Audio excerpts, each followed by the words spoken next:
tell me this Okay. story about you meeting Woody Allen and Soon Yi for the first time. What does Woody Allen say? Sunyi Previn. I call her Sunyi Previn. What does she say? What does right. Woody So say? get this What shit, does you guys. Woody say when he first walks in the room? Well, first of all, you have to like take him in because he's, everything about him is like so in the genius area, rarefied air, but also I think he, fuck those kids.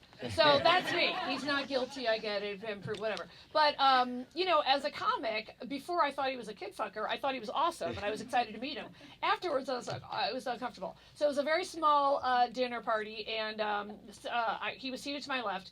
I will say he had a funny sort of opener, and I don't mind a shocking person if they give me a good opening joke. So he walks in and he goes, "I'm Woody and this is my child bride." Okay, it's a little on the bubble, but at least, he brought some candor. So as the evening went on, I was sort of fascinated by him, but kind of grossed out too. But he's obviously made good films, and I was very interested in talking to him about what comedians he'd cast, because it's pretty unusual for serious directors to take on, like, Louis C.K. was really great in Blue Jasmine, and even Dice was great in Blue Jasmine, and when I was asking him about a lot of the actors he'd worked with, he just honestly seemed very disinterested, and he kept mentioning Juliet, the famous casting director Juliet Taylor. And so he kept saying, like, I'd ask him about, Kevin Spacey or Liev Schreiber or any of the greats he's worked with. And he would kind of look at me and say, like, oh, well, Juliet took care of that. So I started just kind of teasing him. Like, you can tell when someone just doesn't like you, and then you just say, fuck it, I'll go for it. So I said, Woody, it sounds like Julia Taylor really directed all the movies while you sit there and read a newspaper.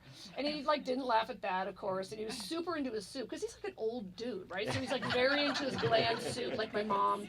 And then I kept thinking he would want to have some sort of a tidbit, or in this moment Annie Hall, or this moment in Manhattan, or whatever. And then finally I started to try to, like, literally just tease him, because he didn't know any TV shows. I was curious if he watched House of Cards or Ray Donovan. And he's like, no. And I said, well, obviously you want to talk to me. I'm kind of an expert in all the Miley Cyrus gossip. And then he says, I haven't missed an episode of Hannah Montana. What does he tell you about Bill Cosby? And then he goes, and now on top of everything, I have to watch my friend Bill Cosby get railroaded. Because I'm telling you, he clearly didn't know who I was. And if he would have possibly known, I'm not just a comic, but I'm a comic with a big mouth, I'm sure he wouldn't have said that. Or he's so nuts, he doesn't even know anymore. But I just could not believe he said that. Like, when I pictured him watching Hannah Montana, right? Ew. I think I may have audibly said ew. But I will say it was definitely a fascinating visit. And I'm positive he doesn't remember. It wouldn't surprise me if he came out and said, I never met her, or whatever. But he said it. I didn't make that shit up.